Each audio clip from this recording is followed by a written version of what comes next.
This is Jim, and I want to welcome everyone to our final lecture of the Great Books course for 2016. I see Mark Ryan. Hello, Mark. Good morning, Jim. We are finishing up the year with Dr. Szabo, who last month in November began her lecture on the art of the bedchamber.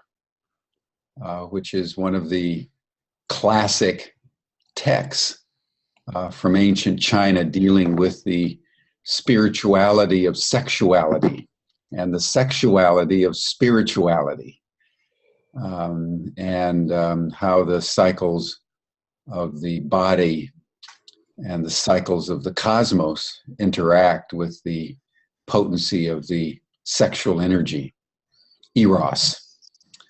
And so I want to welcome Georgie back with us, and we'll talk more.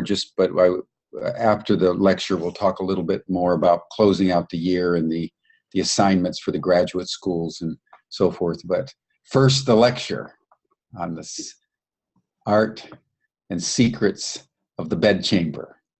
Wonderful. Thank you very much, Jim. Thank you. A big greetings to you from here, from Hungary. And I'm very pleased to have you all with us now. I do forgive you that last time you didn't join because you really thought that election day was much more exciting than listening to this lecture, but you were wrong. This is much more exciting. So no excuses now. I don't know if you actually had a chance to listen to the very first part, which laid the foundation of cosmology and sexuality of Taoism.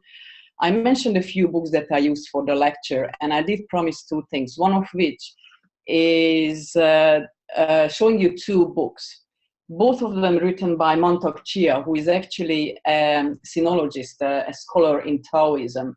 And I believe that he still leads a school in New York, and he published two books on his findings and his research and the workshops he's conducted. So this is one of the book, The Multi-Orgasmic Man, and this is based on Taoist sexual practices. And the other is equally The Multi-Orgasmic Woman. And obviously the book, what is the center of our attention is this one. If you're interested more to learn about Taoist sexual practices, please get it, because it is really fabulous, fabulous reading. Lots of science, lots of spirituality, lots of wisdom in it. The one thing I forgot to mention is that I promised you last time that I'm going to do some readings from the book. It was actually quite difficult to choose which one I should read because they're quite explicit parts. Most of them are really, and I really don't want to offend any of you. If you at any point feel that the material is too sensitive to your liking, please feel free to disconnect from the call or just turn down the volume. But anyhow, let us start. We're going to start with the cosmic ethic of sexuality.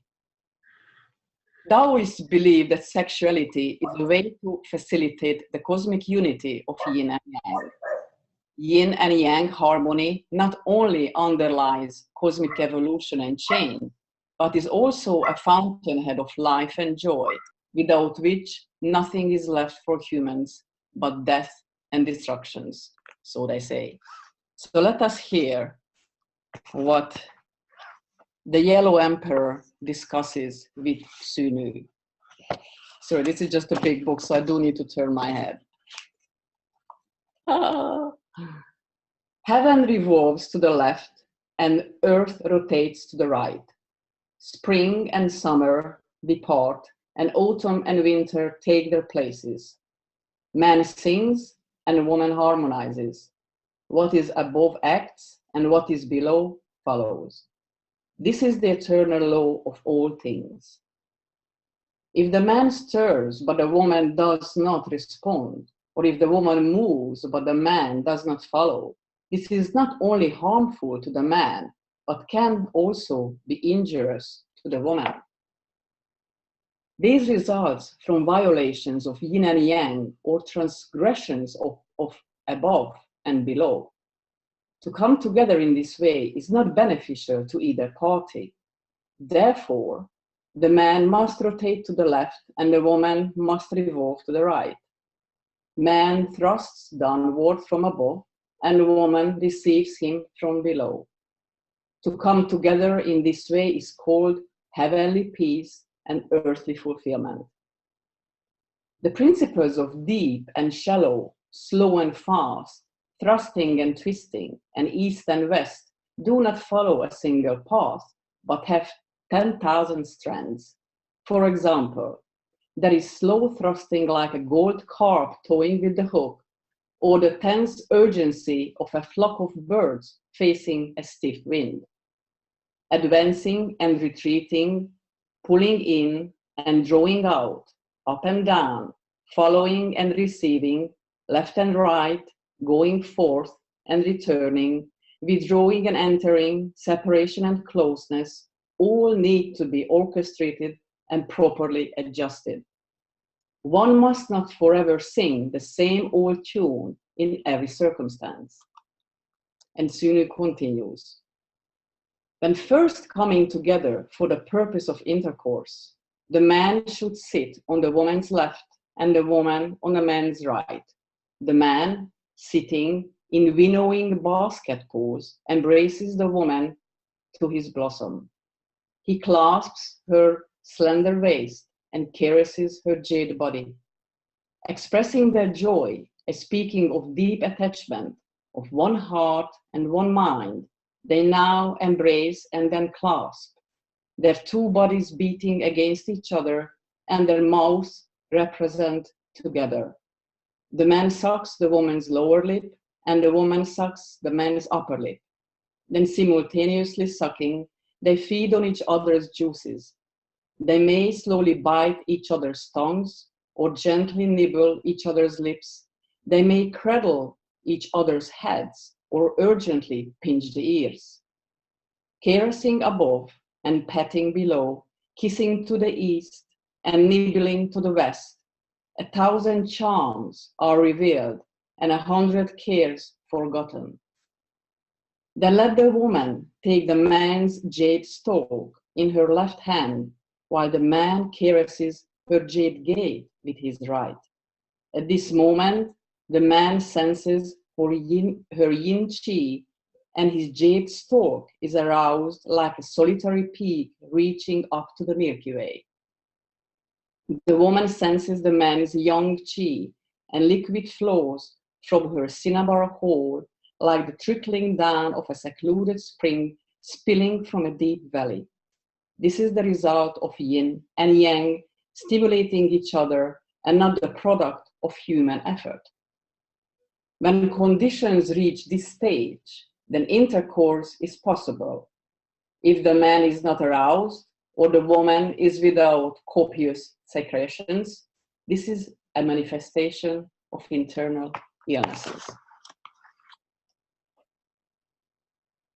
The cosmosexual understanding leads some Taoists to regard all human organs, sexual relations, and sensations as cosmic elements. For example, the heart and genitals are likened to fire and water, and sexual arousal is compared to the rising sun. Since heaven revolves to the left and earth spins to the right, man and woman should do the same in preparing for coition. Also, various sexual postures are characterized by names derived from different animals and landscapes. In the Uniting Yin and Yang, a piece of work dated to the 2nd century BCE or earlier, the 10 basic sexual movements are called roaming tiger, cicada clinging, measuring worm, roe deer butting, locust spreading, monkeys squat, toad in the moon, rabbit bolts, dragonflies, and fishes gobbling. The way of sex is considered one of the most important ways of physical cultivation, either in the form of nourishing one's vital energy qi, or as part of strengthening one's essence, Qing, both necessary for one's spiritual and physical well-being and for warding off potential harmful forces, physical and mental. They say that for nearly all destruction or self-destruction, almost all hatred and sorrow, almost all greed and possessiveness spring from starvation of love and sex. Taoism and Confucianism were the two main ideological forces in China, and interaction between them provided each with a reason and an opportunity to develop. Contrasts and contradictions between them can be clearly identified, and competition between them, as well as mutual supplementations, dominated the early stage of their history. As the way of transmitting the tradition from the past to the future, Confucians think of each individual human being as a link in the chain from ancestors to future generations. For Confucians, therefore, preserving the ancestral tradition is more important than preserving the personal body. In contrast, the naturalistic doctrine of Taoism sees the body as a microcosmic embodiment of heaven and earth, as a tradition that is aimed at social peace and harmony. Confucianism emphasizes the significance of marriage and family as stable units within the social web, whilst Taoism, as a systematic practice of returning to the origin, gives more weight to the harmonizing of yin and yang than to marriage itself. For Confucians, the continuity of one's filial descendants would constitute one's immortality, whilst for Taoists, the seeds of immortality are in the body, and by cultivating them, one might personally live forever. Although Taoists gradually accommodated themselves to the requirements of Confucian ethics, they persisted in following their cosmic principles for guidance in human life, and so preserved the unique character of Taoist sexual ethics. For Taoists, the human self is not the kind of pure consciousness that some Buddhist schools suggest, nor merely a moral agent, as Confucians would like to think. Rather, it is a unity of physical body, mental function, and spiritual entity. Both Taoists and Confucians contend that it is vital for the human self to be in harmony with the cosmos, and therefore call for each other individual to follow the Tao, the way of heaven and earth. However, their approaches and the methods they employ to reach this goal differ substantially. Confucians propagate a kind of social ethic, but Taoists a sort of cosmic ethic. For most Confucians, following Tao means to achieve harmony with the universe through one's endeavor to manifest cosmic virtue in daily activities, in family life, in a conscientious engagement in bringing peace to the world. For the majority of Taoists, however, following the Tao means to aspire to a perfect unity of physical and mental dimensions through spiritual meditation and bodily practices, and harmonizing yin and yang both in one's relation to the cosmos and within the microcosm of one's own self. It is from this approach to cosmic harmony that Taoists derive their theories and practices of sex. It is crucial that sexual partners regulate and harmonize their own inner life energy, qi. Sex in Taoism is basically driven by the life energy, and without first cultivating and harmonizing it, one should not enter the realm of the bedchamber. To do so, sexual partners must know each other's desires and signs of arousal.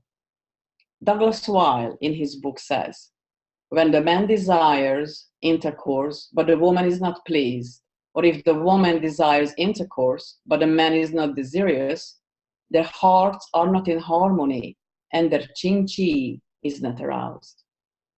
Let me read you another quotation from this book.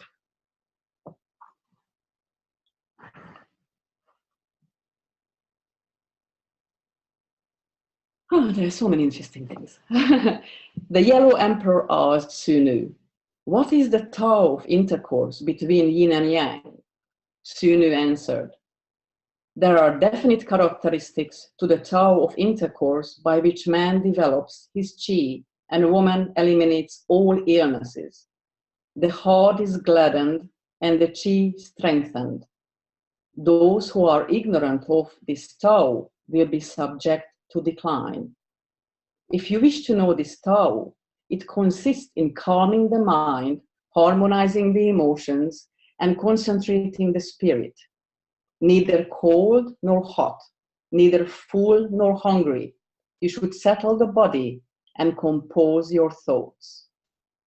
Then, with a relaxed attitude, penetrate deeply and move slowly. Thrust and withdrawals should be sparing. If you observe these principles and are careful not to violate them, then woman will be joyful and man will not decline." Then the Yellow Emperor said, "Now, when I try to force myself to have intercourse, my jade stalk will not rise. I blush and feel embarrassed, and beads of sweat the size of pearls stand out. Still, there is passionate desire in my heart, and I force myself with the aid of my hand. How can I regain my strength? Please instruct me in the Tao." Sunu replied, "What your Majesty inquires about is a common condition. Whenever you wish to have intercourse with a woman, there is a prescribed order of things. You must first harmonize your qi with that of your partner before the jade stalk will rise. Act in accord with your 5 constancies and concentrate on the arousal of her 9 parts. The woman manifests 5 colors by which to assess her satisfaction. Gather her overflowing qing and take the liquid from her mouth. The qing qi will be returned and transformed in your own body, filling the brain. Avoid the prohibitions of the 7 ills. Employ the Tao of the 8 benefits and do not violate the 5 constancies. In this way, the body may be preserved. When filled with healthy qi, what illness will not disappear? When the internal organs are at peace, one will appear radiant and glossy. Every time you have intercourse, there will be immediate erection and your strength will increase 100-fold. When your enemy pays homage to you, what need is there for shame?" Now, let us talk about gender and gender equality. The early Taoists did indeed tend to endow the female with great cosmic significance, believing that it was the female rather than the male who was much closer to Tao, the source and primary power of the universe, and that Tao was better described in terms of the female or the mother rather than of the male or the father.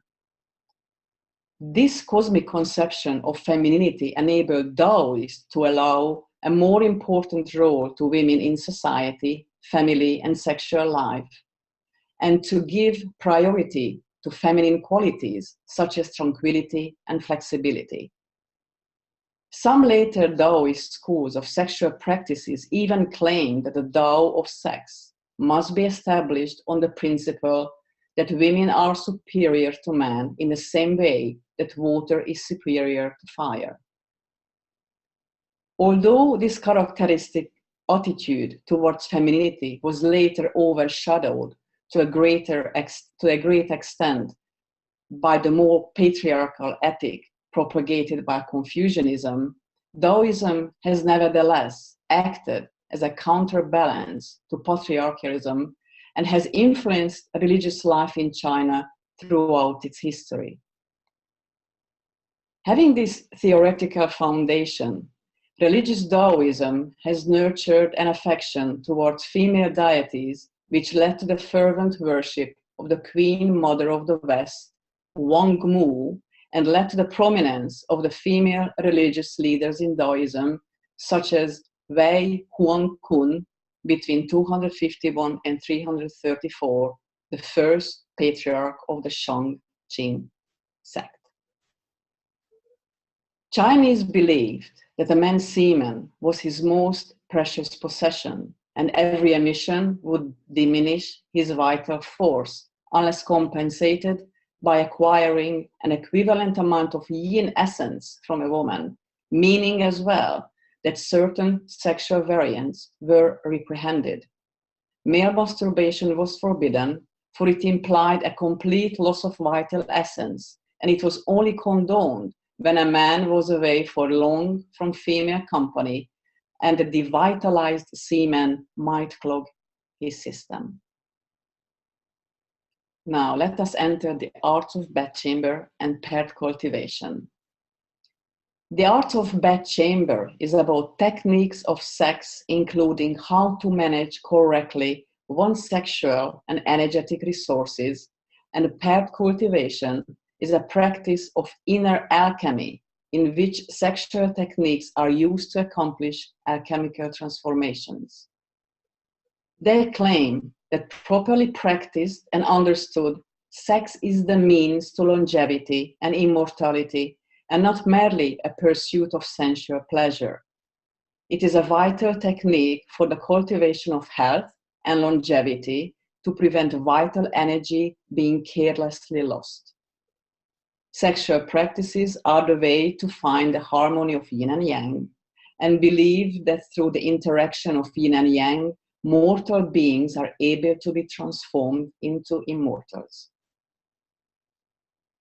It is fundamental Taoist tenet that being part of the universe, humans must know how, when, and where they should act, rest, and engage in sexual practice.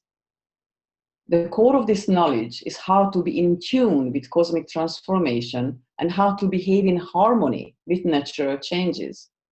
For example, we are advised regarding the season that spring and summer are seasons in which all things are growing, and therefore humans must be active, engaging in and making initiative, while in autumn and winter, when everything preserves its energy and the way of heaven is to accumulate its essence, humans should do the same. These principles are also carefully applied to sexual practices, and detailed instructions such as the number of times a man should ejaculate in spring or winter is given. In order to be in tune with the cosmic rhythm, man and woman are required to engage in sexual practices not only according to their physical and mental states, but also in agreement with the cosmic balance of yin and yang. There are different suggestions with regard to which dates are favorable to sexual practices. It is sometimes said the odd number of calendar dates, and particularly in the mornings, are beneficial. The even dates, particularly afternoons, can be harmful, whereas it is also held that on the death days, 5th, 14th, and 23rd of each month, or during any disturbance of heaven and earth, such as thunder or earthquake, sexual activity would damage one's body and decrease one's essence. So let us hear from the Yellow Emperor and Sunu what they say about this.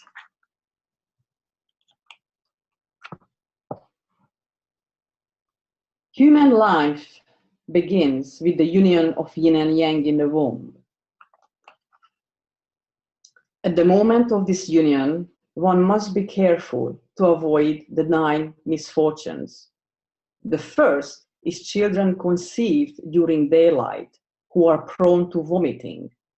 The second is children conceived at midnight, when the interaction of heaven and earth is obstructed, who, if not born mute, or either deaf or blind. The third is children conceived during eclipses of the sun, who will suffer physical deformity and injury. The fourth is children conceived during thunder and lightning, when heaven is angry and threatening. These will easily succumb to insanity. The fifth is children conceived during the eclipses of the moon, who will come to misfortune along with their mothers. The sixth is children conceived during a rainbow, who will meet with misfortune in whatever they do. The seventh is children conceived at the winter or summer solstice, whose birth will bring harm to their fathers and mothers. The eighth is children conceived on the 9th of the first and the last quarters of the moon, or the full moon, who will become bandits and wildly reckless. The 9th is children conceived after intoxication or overeating, who will be afflicted with insanity, ulcers, hemorrhoids, and sores. Not complicated, is it? Now, let us talk about medicine, sex, and health in Taoism. Longevity has always been a Chinese obsession. In the Taoist literature, long life is not pursued only for its quantity, but more importantly, is also measured by quality. Taoists seek a life full of joy, happiness, and health. All the desirable conditions are believed to depend on the quality and vitality of one's Qing, essence or men's semen, Qi, vital energy, and Shen, spirit. Therefore, sexual practices are primarily for preserving and cultivating these three treasures. When one's Qing is plentiful, Qi is strong, and Shen is powerful, one is healthy and free of all illnesses. It is believed that to be in such a state, one must know how to cultivate them through sexual practices, which are regarded as the key for longevity and happiness. To prolong one's life, one must have a calm heart. Therefore, in Taoist sexual arts, meditation and cultivation are taken as two important tools to achieve health and longevity, by which one's Qi will be settled, one's mind be calmed, and one's emotions be harmonized. The arts of the bedchamber also pay special attention to the techniques for preserving one's essence, not letting it be lost or weakened unnecessarily. One of these techniques is what is commonly called coitus reservatus, a widespread practice among the practitioners of the art of the bedchamber and of the paired cultivation of life and nature, aiming at preserving man's essence or semen. This practice became popular because it had been observed that although emission brought a moment of pleasure, it had long-term negative effects on the body. As described in a classic of Su Nu, after ejaculation, a man is tired. His ears are buzzing, his eyes heavy, and he longs for sleep. He is thirsty, and his limbs inert and still. In ejaculation, he experiences a brief second of sensation, but long hours of weariness as a result. And this is certainly not a true pleasure. On the other hand, if a man reduces and regulates his ejaculation to an absolute minimum, his body will be strengthened, his mind will be at ease, and his vision and hearing will be improved. This is what Su Nu said. Believing that our life is maintained by Qing and that semen is the most important male vital essence, Sun Sima, a great physician of the Tang dynasty, diagnosed that when a man's Qing, his essence or semen, has become scarce, the man becomes sick, and once the qing is exhausted, the man will die.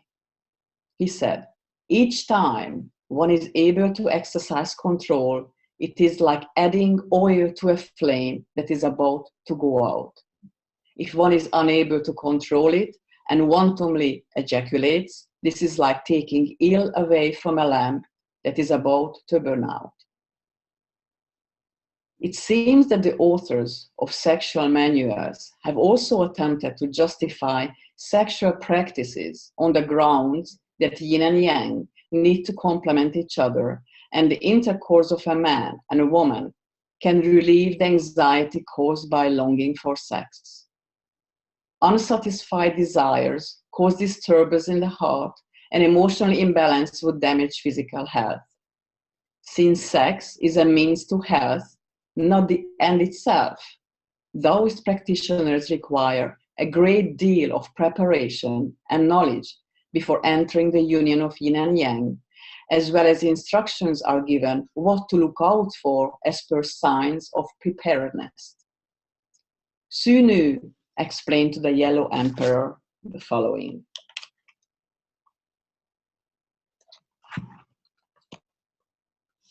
When a woman breathes heavily and swallows her saliva, the lung qi has arrived. When she makes sounds and kisses the man, it means that her heart qi has arrived. When she embraces and holds the man, it means that her spleen qi has arrived. When her yin gate becomes slippery and wet, it means that her kidney qi has arrived. When in the throes of passion she bites the man, it means that her bone qi has arrived. When she entwines her feet around the man, it means that her sinew qi has arrived. When she strokes the jade stalk, it means that her blood qi has arrived. When she fondles the man's nipples, it means that her flesh qi has arrived. Having intercourse for a long time, you may play with her seed to stimulate her desire, and all of the 9 qi will arrive. If they fail to arrive, then one may suffer harm.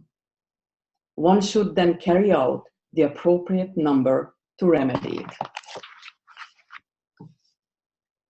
Let us conclude our 2 lectures.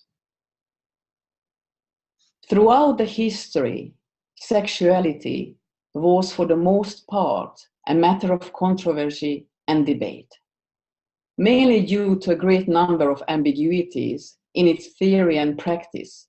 There is not yet a clear-cut conception of sexuality among contemporary Taoist believers and practitioners.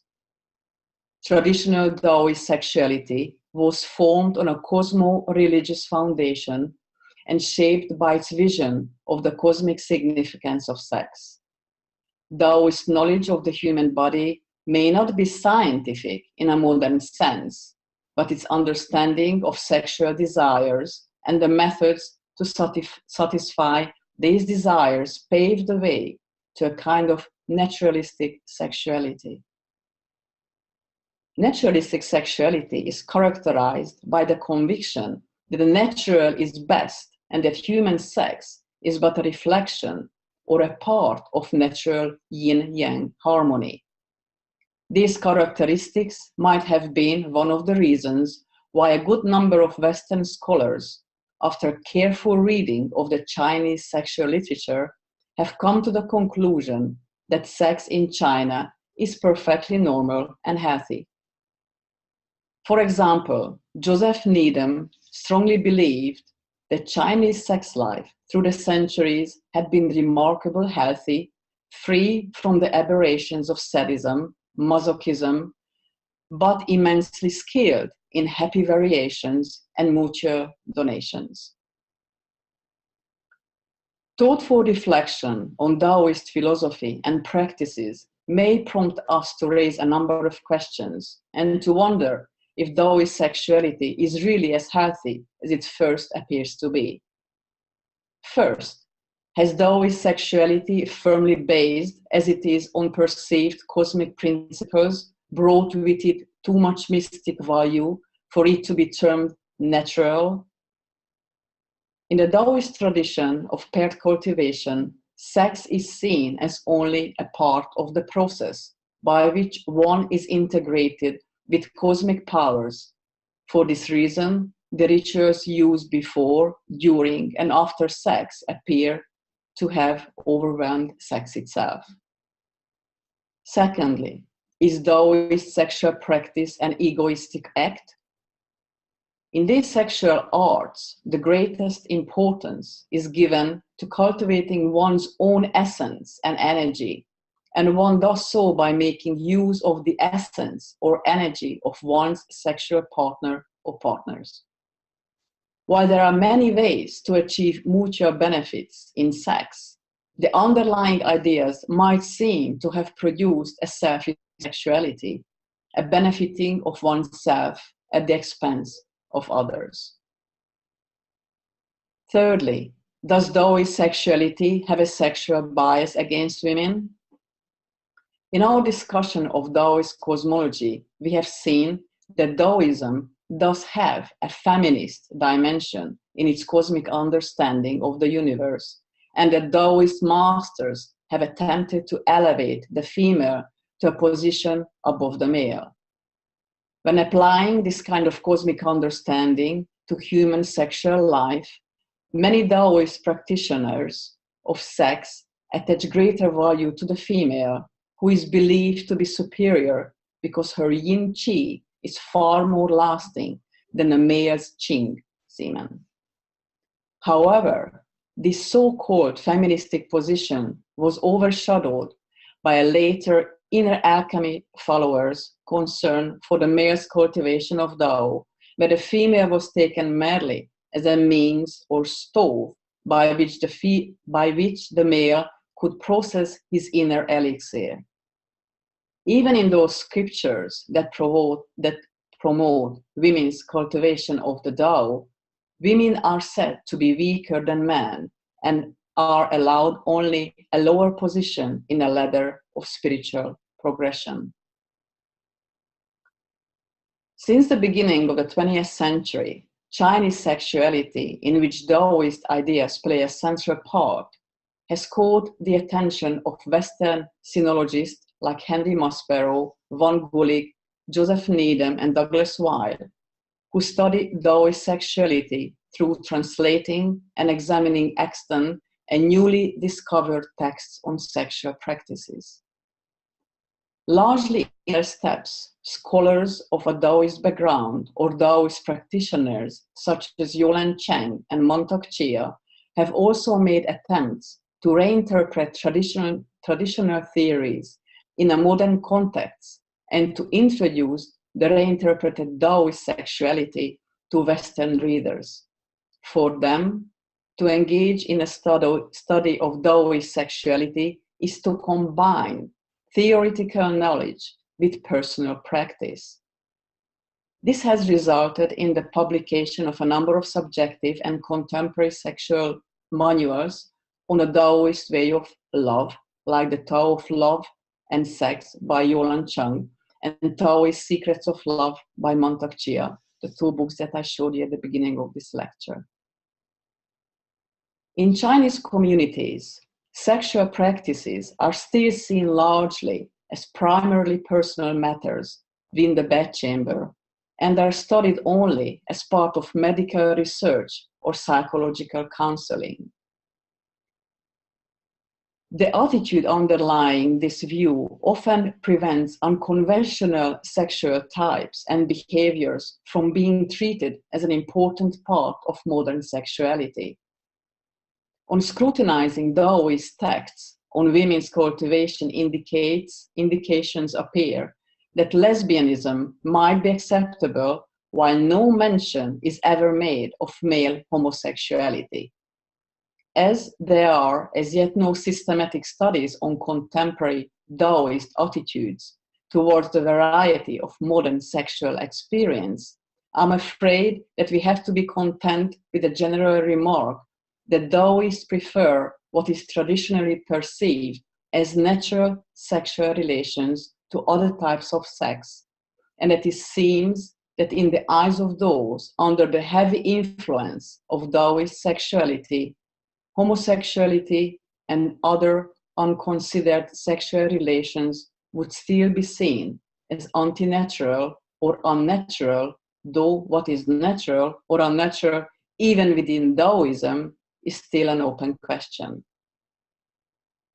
Taoists believe that man and woman are respectively yang and yin. They also argue that there is true yang in woman and true yin in man. This belief has been used in the paired cultivation tradition, where the male partner might gather the true yang from a woman to strengthen his own yang. It also seems plausible to interpret the belief in terms of homosexuality. If so, sexual practice between man and woman is natural, but it is not only natural practice, for it is also natural, or at least not anti-natural, between man and man, or between woman and woman, if one of the partners has demonstrated a significant feature of the opposite sex. And this is where I would like to stop, and I would love to hear your views.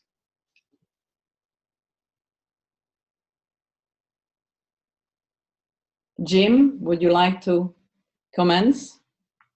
Well, thank you, Georgie, for another very, very stimulating discourse on a subject that's very seldom treated with such dispassionate professionalism and yet detail. So thank you so much for that. I think what I'll do is turn it over, as we customarily do, to Dr. Ryan, and we can start with you, Mark, if you have any comments or questions, and I can then add something after you're completed. Well, sure. Well, thank you very much, Georgie. This takes me into territory. It's been, I have to say, quite unfamiliar in the past, and it's been really enlightening, especially your very clear explanations about the cosmo-religious nature of Taoist sexuality, which I thought had been really intriguing. One question occurs to me. We have in the service of this cosmo-religious outlook, as you, at least in much of what leapt out of the page to me, a focus on, as you pointed out, the medicinal aspects of it, the male longevity, and in service of that, we do get a lot of comments about the value of having many partners, for example, and the value of having youthful women. Men are encouraged to basically look for teenagers beginning at age 14, and this does tend to contrast with what I would say is the major, perhaps, dignity of a more modern Western approach to sexuality. And Jim was pointing out, I think legitimately, that there's a heavy dose of both shame and perhaps sexual excess or pornography in the West. But all cultures, it seems to me, have their dignities and their more degraded elements. And if you were to look at the dignity of sexual tradition in the West, I think you would focus on the element of personal love. You would look at sexuality in the service of romantic and conjugal love, and the idea of the ideal of romantic love, which is really the major erotic drive in the West, at least since medieval times, and probably before, but some people argue that it begins with the troubadours. You have just such lovely expressions of that. I mean, one that just pops into my mind is I recall Shakespeare's the heroine Sylvia. I'm forgetting who actually expresses this, but the passage goes, "What light is light if Sylvia be not seen? What joy is joy if Sylvia be not by? Unless it be to think that you were by and feed upon the shadow of perfection. Unless I be by Sylvia in the night, there is no music in the nightingale. Unless I look on Sylvia in the day, there is no day for me to look upon. She is my life, and I leave to be, unless I be by her fair visage fostered, illumined, cherished, kept alive." Well, that's the romantic tradition, right? That's and sexuality in service of that, which implies not only the romance of the moment, but lifetime relationships of single partners, is an element that one finds very strong in the more idealistic part of Western outlook on love. So my question is, how do you deal with that contrast? Why do you feel that that doesn't seem to have a stronger place in these texts, and do you feel that that's a lack? Oh, it's a very good question. Well, from a Taoist point of view, love doesn't feature in their constellation whatsoever. Their cultivation of the body and paired cultivation is only to do for lengthening one's lifespan in order for the spiritual body to develop. For this reason, love is not part of this story whatsoever. I don't mean that they may not have fallen in love, but love wasn't the driving force for longevity of one's life.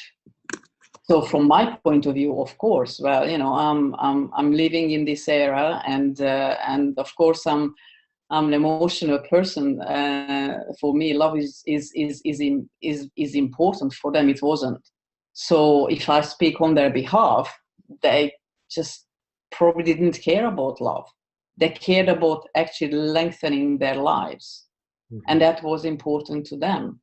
And of course, going back to the very beginning of your comment with regard to having different partners and as many, and this is what was featured in the first lecture, that they, especially the Yellow Emperor, it was told that he mounted thousands of women, especially young, because the young energy of a female is much more potent, much stronger than somebody who already has given birth. And there are instructions actually in this book that whom the Yellow Emperor should practice paired cultivation.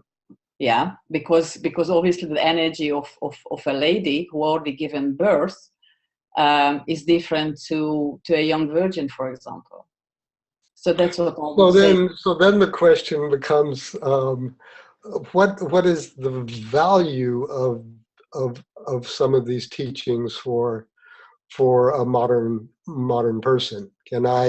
Should I take these seriously and start looking for 14-year-old, lots of 14-year-old partners? Or?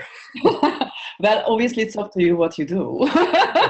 But what I would say is that why don't we actually mesh the two aspects, maybe the Taoist way of sexuality and the modern way of sexuality?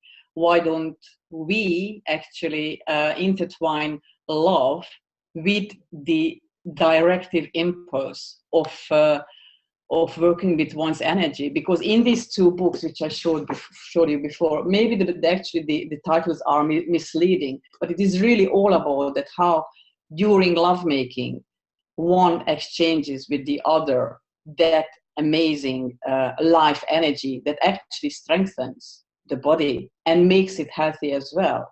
So I think that's what I would say, that no, I wouldn't. I'm a person of this one type of love, so one forever.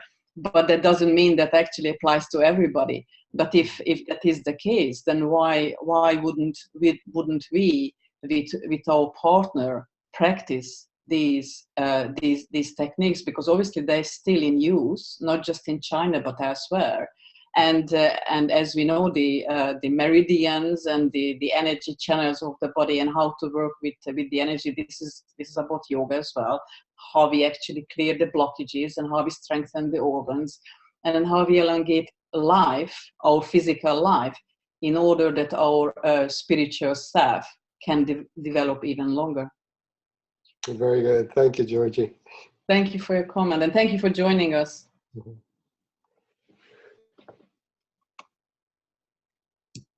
Yeah, I'd like to weigh in here just to deepen this discussion. Thank you so much, Mark. I think you're very correctly observing in some ways, the polarity between the East and the West around this issue of sexuality.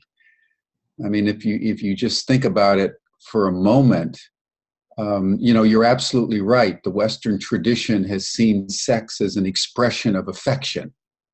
Mm. You make love with a woman. You make love with a woman, and the erotic has served the romantic, and therefore, in some ways, the sexuality in the Western tradition has been always externalized as expressive of affection. And in my reading of the Eastern, particularly the Taoist tradition, as Georgie is saying, that in my view, they simply have a much more dimensionalized appreciation of the full scope and spectrum of sexuality. I don't think any of the Taoist masters would have negated for a minute what you're saying. Because when a man and a woman fall in love or begin to exchange affections, they naturally reach out and touch. They naturally want to spend time. They naturally want to become sexual. I think that the genius of the Taoist masters is their appreciation that sexuality is just simply far more than that. Mm. And so what was sort of the totality of the Western experience for the Taoists is only a fraction of the true potency of the male semen and the female organic sexual beingness. And I'd like to just expand on that for a moment, and then, Georgie, get your comment, because I think it runs to the heart of it. If you look at the Western tradition, we have no sense of the body as anything other than kind of this physical thing that carries our minds around or carries our emotions around. The Taoists went in and they realized that the semen was the life force.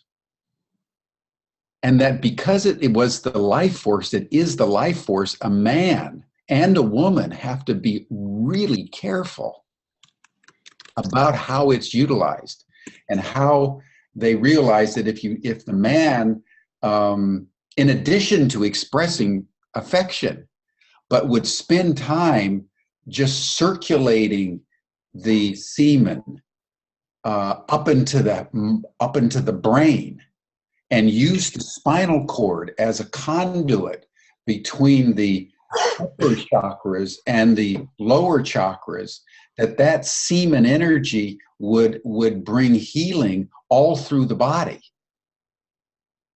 And so that the discovery of longevity was an effect, not a cause. As they began to realize that the deep potency of the body and the deeper understanding, as I understand it, is the Taoist notion of the body being a microcosm of the cosmos being a macrocosm. That in fact, whatever it is that makes the cosmos turn is in our bodies, and that is connected with our sexuality. So the breakthrough that never happened in the West, to my knowledge, at least in a major way, now maybe some people that I've never heard of came up, is that the Taoists understood that the deepest aspect of our spirituality is not what we believe. It's how we circulate our sexuality. And that's why they developed such a healthy notion of sexuality in the body. And that the West developed such a distorted, constrained, shame-filled notion of sexuality, because they never understood the potency and the deeper spiritual causative power of our eros. Anyway, I could go on about this, but it's I'd love to have your comment, Georgie, on the Taoist understanding of the deep connection between sexuality and spirituality, because as I understand it, they're infused as one thing. And in fact, the Taoists would say that our sexuality, properly understood and circulated in the body, is what empowers our spirituality.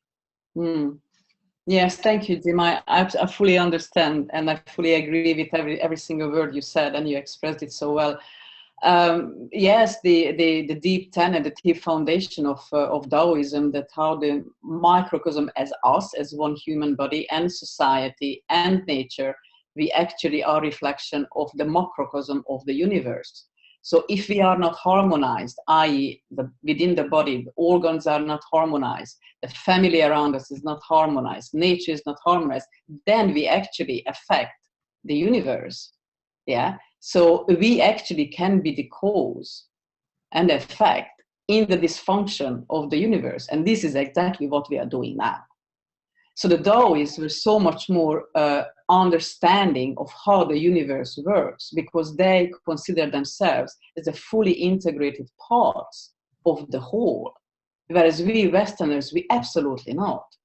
So the detailed instructions of how actually, before entering into the bedchamber, how one has to harmonize his or her own body, not just make sure that all the organs are actually balanced. There is a full health within the whole system. And then, of course, you need to look at yourself, but you need to look at where are the planets, how they affect us, as I was telling you today, that certain dates of the month, or you don't enter into the bedchamber where there is the earthquake. Well, you wouldn't do it anyway, would you? Right? No stability whatsoever. But joking apart, there is the deep connection and interconnectedness and interrelatedness they actually lived by. And they realized that sexuality, that vital energy, use the vital energy within the man and the woman, and then intertwine it in a way that actually strengthens both, and then making it, they harmonize both of their bodies, and in turn helping the universe to function better, and in turn also helping themselves to live longer. Do you have any comment, Mark? You're on mute. You have to unmute. There you go. Only that one can trace a history. I think you're right. I mean, fundamentally correct. One can trace, perhaps for the reasons that that basic erotic connection is fundamentally and objectively built into the cosmos. One can trace somewhat dissident traditions in the West that recognize that. Going back to, I was trying to remember the name of it. I was reading just last week about an early, I think, Christian era sect that had its religious rituals in the nude, and you can follow that up through the, say, the Shakers' use of sex, and the Oneida communities in New York, and a strain of recognition of the connection between the erotic and the divine that is a persistent element throughout Western history, but as for the reasons you point out, it tends to be in a somewhat countercultural vein.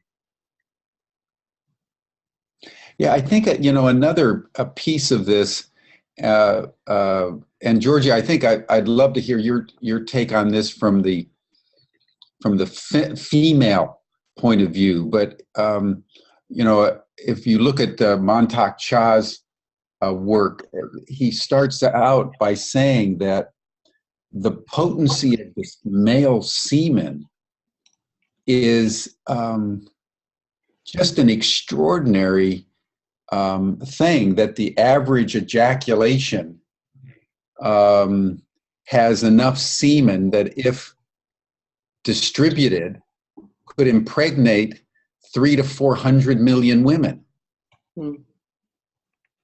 And so if you think of the way the average male just spills his seed almost wantonly, either through masturbation or just ejaculating every time he has sexuality, from the Taoist point of view, as a practical matter, that's just wasting your energy. Mm.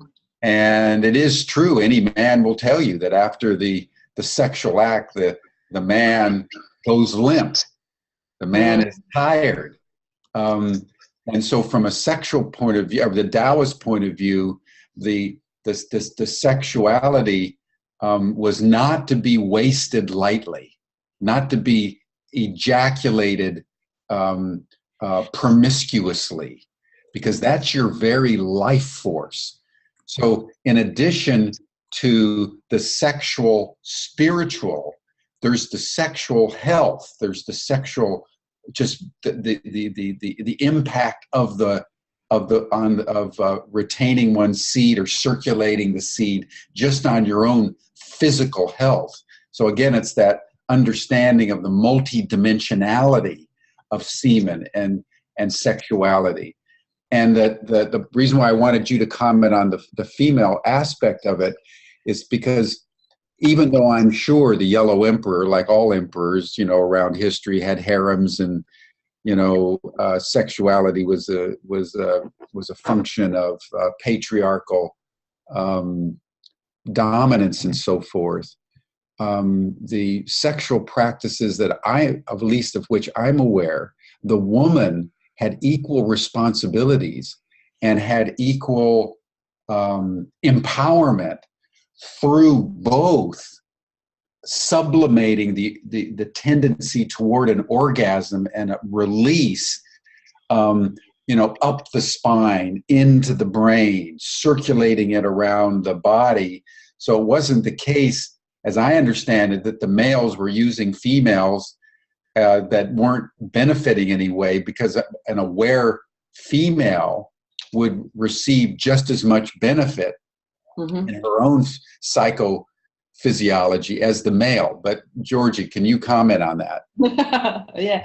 Well, according to these scholars, those many actually I've read, they say that the bias against women, that was really fluctuating. So yes, in a sense, it was well acknowledged that the female energy is much more superior to men's.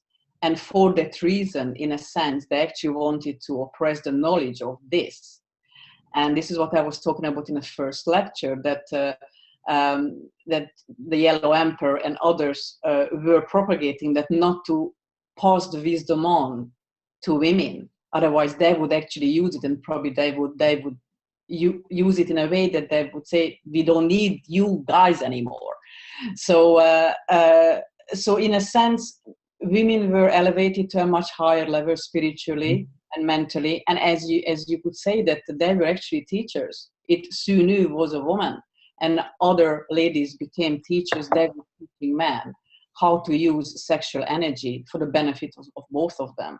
But in the Confucian times, mostly women were told that this is your place, you are the mother, you are the wife, and then be good, and then basically shut up. So, and I think for that reason, because there was this huge insecurity in men, that they can actually lose their energy by ejaculation, yeah? So it is almost like seeping the energy away, whereas women actually, we do not lose our energy, but we have to recirculate it, cleanse it, and clear it. And this is how I feel that there, in Taoist sexuality, ladies, they are portrayed in a much preferable light than anywhere else. Yet it wasn't the case all the time. So I think that they received oppression, but they were treated very fairly. So in these harems, as you say, like in this book, if you care to really read more explicit stories and then how they were treated, that some parts are really, really beautiful. They were treated with respect and high regard. They were not treated as kind of like concubines or like prostitutes. So they're just kind of like some tools for the reason, not at all, absolutely not. Because the man was always aware, if the woman is not fully harmonized, that unharmonized state of her being is going to affect him. So it was actually his intention for the lady to be perfectly harmonized in every sense. Yeah. I'm thinking, Mark and Georgie, the famous story of what is the blind poet Tiresias that led Odysseus when he went into the underworld. And it's interesting just to observe in this context the reason why he was blinded. And it was because that he was a man, and he did something extraordinary, and the gods asked him how they could reward him, and he says, I want to spend time as a woman. Oh. And he spent some years as a woman, and when it was over, he was asked, so who enjoys sex more, a man or a woman? And he said, a woman. And it was Hera, the goddess Hera, who struck him blind as punishment for releasing the ultimate secret. And I didn't fully appreciate that story until I really began, as a result of preparing for the Art of the Bedchamber, began to really read into the Taoist sexual classics and to realize the extraordinary awareness that they had of the primacy and literally sexual superiority of a woman who can maintain almost indefinitely what for a man is over in a few minutes. And once it's out, he's done. Yeah, for some time. And so it's a highly complex and wonderful subject. But anyway, let me turn to some of the panelists. I see there's Victoria Moore, Victoria, Diane, two women. I would love to have your comment. Victoria, what would be your comment on what Georgie has discoursed on today? Well, thank you so much, Georgie, for your very scholarly presentations and obvious great understanding of these very ancient texts. And I certainly am very pleased about Douglas Wall's scholarly theology of these ancient Chinese sexual texts. He's just did a masterful analysis. I do have the book. It's something that I will have to keep reading, I think. And you told such wonderful stories, beautiful passages from the text, which I thought was very interesting. I remember when I was about 23, I think, reading some information about both the Chinese and the Indian Taoists and Indian approaches to sexuality, and I was very impressed that the whole idea was contact and arousal as being the most fundamental biological needs, and not orgasm itself. And I think, as we have been commenting, the whole idea of Westerners looking at virility in males being their ability to have orgasms, and perhaps conquests of many women, although, of course, you talked about that in these texts as well. I think it's an important comparison, and I think is a lesson for people who are having sexual connections. First of all, there was a lot to read, and I don't know if people who were having sex during those times use these techniques and study them, and how often they studied them, or whether it was something that they did on their own, or whether it was part of group teaching. But to have those ability to communicate about proper ways of having a certain equality, and certainly the idea of health and longevity and even immortality through sexuality is wonderful. As you commented, Jim, it's very multidimensional.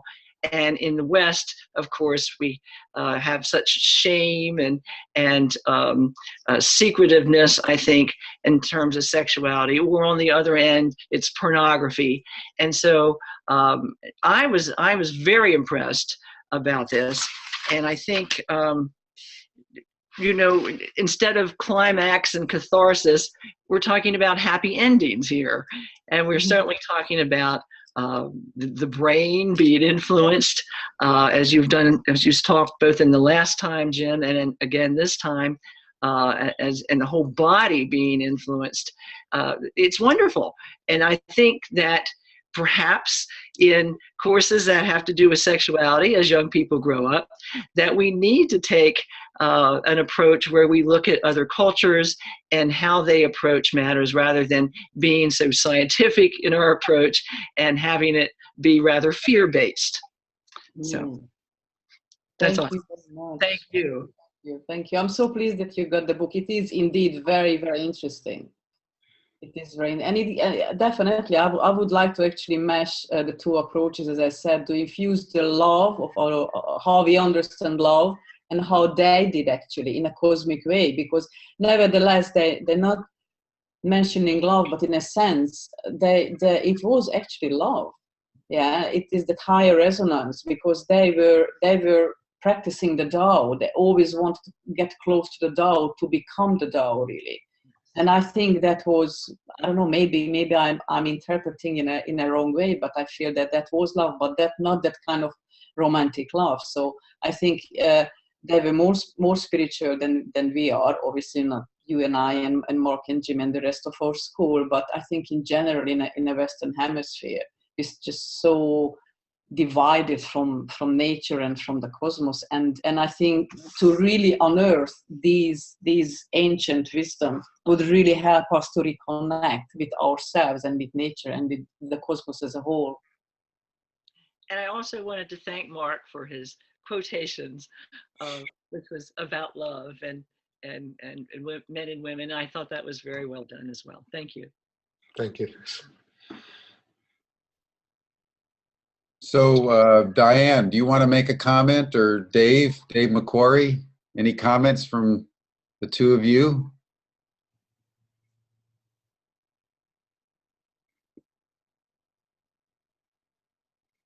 One of the aspects that's worth considering. There's Dave. Yes, here I I'm going am. to turn to a slightly different topic, but Dave, do you have any comment for Georgie? Yes, yeah. It's such a vast topic and such an important topic that I'm not certain that I can add much more to it. What I've always taught is that as human beings, we search for something, and it shows up throughout our history, our philosophy, our science. And what we're seeking is both a spiritual connection, a sense of awe, and a sensory awareness, a sense of aliveness. And that shows up in multi-dimensional ways as for me, the underlying principles of what we're discussing today. One of the things that I was most impressed, or most aware of as Georgie was talking, was how much in the way of belief systems came into both Taoist philosophy and Western culture. And that for me, belief systems are the least valuable way in which we can interact as human beings. They're the usual places in which we become divisive rather than connected with each other. And that what we need to come back to is what are our values and what are we seeking, both from the sense of mystery within the universe and from other human beings. So we're seeking both that spiritual connection and a sense of sensory aliveness. And we get that from mentors, in which we get a sensory aliveness through interaction with them. And we get that through sexuality, in which for me, at its deepest level, we get a spiritual connection from our interaction with each other. That's about all that I can say at the moment. As I say, it's such a vast topic. It is. Thank you very much, Dave. Thank you. Well, I agree with you. I agree with you. I would actually rephrase the belief system to worldview. And I think because that's really, well, it's actually similar expressions, but that's what guides our life, really guides everything, the way we think, the way we act, what we do and what we don't know. So I think all these wisdom traditions, they teach us that something that we have lost, along the way. I'm not saying that everybody has to become, Taoist and practice it, but at least view it, review it, and observe it, and see how you react to it. And then, if you would like to go and practice it, then go ahead and do it, and see how it affects you, and then what changes happen along the way. Because that is wonderful. Obviously, when I was studying for my master's degree, that's when this book came to me, and I wrote an essay on it. And the head of the Taoist school, I was talking with him, because obviously he actually comes, with his DNA and all the lineage from that era, and it was really fascinating, because you're really looking at the whole thing in a different context than we do. And yes, it needs to have that conscious decision how to cut from our upbringing and our conditioning, in order to really understand that what in thousands of years ago those people were trying to do. Yeah, the only thing that I would add to that, Georgie, and I totally agree with it, is that for me, a belief is simply a useful fiction. Mm-hmm. They're all fictions. And certainly for me, in really appreciating that, it's allowed me to focus more on what do I bring to relationship, mm-hmm. and get out of the fact that that we have to argue about it. No, absolutely. Yeah, absolutely. Like one thing can work for one and the other for another one. So sure. There's no such thing as one size fits all, because one size never fits all. No, absolutely not. We have time for just one. We have about 10 minutes left, and I'd like to shift, Georgie, to the current situation in the world, and particularly in the West, to get your comment. And I want to start with Freud. I think it's just worth noting that in his own Victorian way, Freud was discerning what the Taoists said, that at the heart of our neurotic dysfunction is a dysfunction in our relationship to our own sexuality. That was actually a very profound understanding by Freud that has been distorted and twisted. And, you know, I don't want to get into that debate. I just want to just note that the kind of the father of psychoanalysis in the West 100 years ago about now was intuiting a very profound relationship between sexuality and its distortion and the neurotic symptoms that we manifest in our personal lives. And I want to broaden that to get your kind of comment here by just observing that there is, I would say, in the United States certainly, but Europe generally, we have an epidemic of pornography and distorted understanding of our sexuality. And I would say that with the election of Donald Trump, we almost have had a man who has celebrated the meaning of women and the sexual predatory orientation to and around women. And I just would love to hear your sort of sense of how we got into such an incredible, they say that, you know, 1/4 of all the, or is it 50%? I mean, somebody, maybe Mark, you know, but it's a huge statistic of the amount of pornography on the internet. Is a staggering amount of human attention on pornographic sexuality. And to contrast that with that very beautiful, sensitive Taoist understanding, I mean, how would you comment on the modern contradictions? And as we bring this final lecture of 2016 to a close, how would you recommend that we understand our sexuality as we seek to deepen our capacities for humaneness in a world where now the President of the United States is essentially a sexual predator? Yeah. Well, Jim, thank you. Well, you had like 15 questions, really. And I'd like to respond to most of it if I can, and would like to hear from Diane as well before we close up. But first, I think the disconnection in every way in our society means that we really don't know ourselves. We don't know who we are. We don't know what our reason to be on this planet. We don't know what the meaning of life. We don't know what meaning of existence. So I think that is where everything starts, really. The worldview, what I mentioned before, that we don't really have a coherent worldview.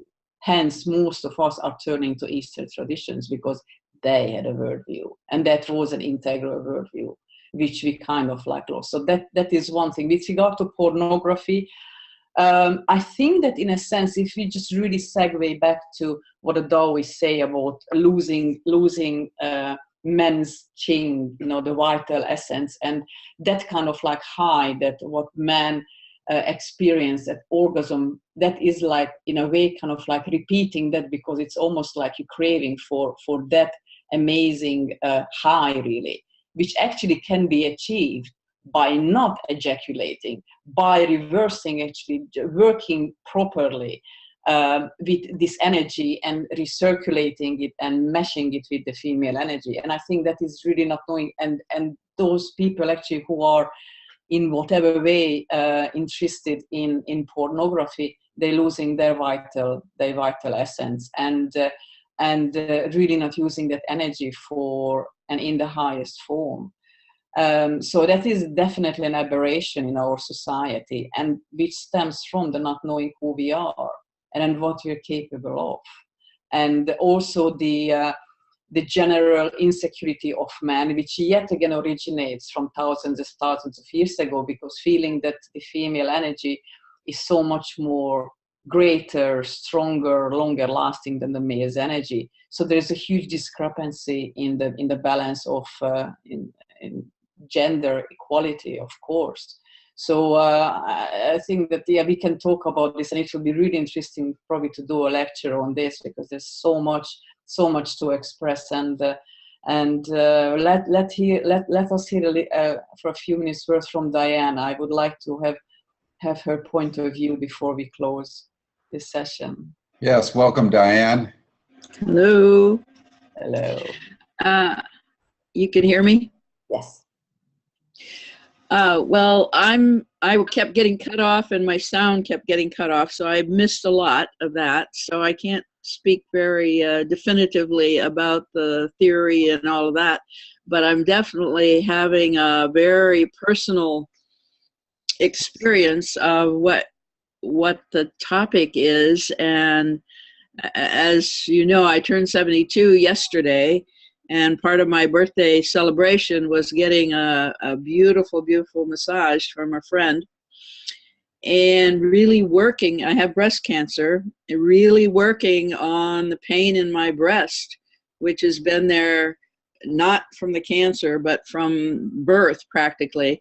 There's a particular place there, and in a few months, or maybe a month, I'm going to have to decide whether to have my breast cut off in order to heal me, or some other way of balancing the flow of energy, which obviously is not balanced in me right now. And do I look at the Western model of, oh, we'll cut it off, we'll poison it, we'll get rid of it that way in aggressive manner?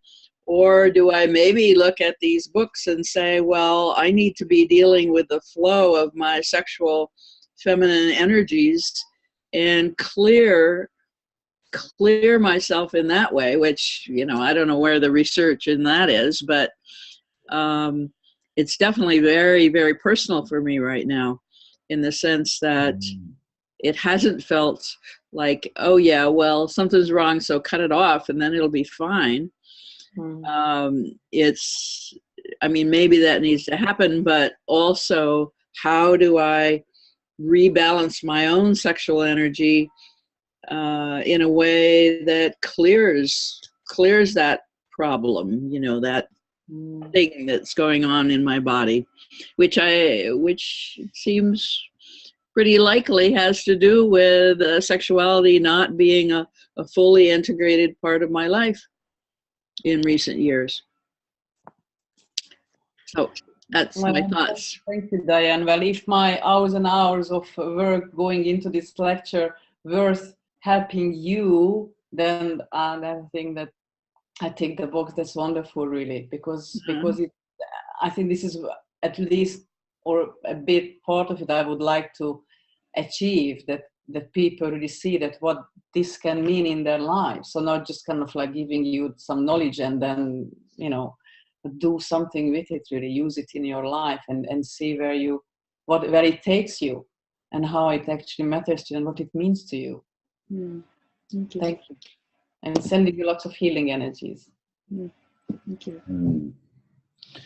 Well, thank you, Georgie. This has been an extraordinary 2 months contemplation on one of the most fundamental and least discerned aspects of our humanity. So thank you so much for bringing illumination to this very sensitive topic. You did it very skillfully and profoundly, and I would say therapeutically. Thank you, everybody who joined in, and see you next time.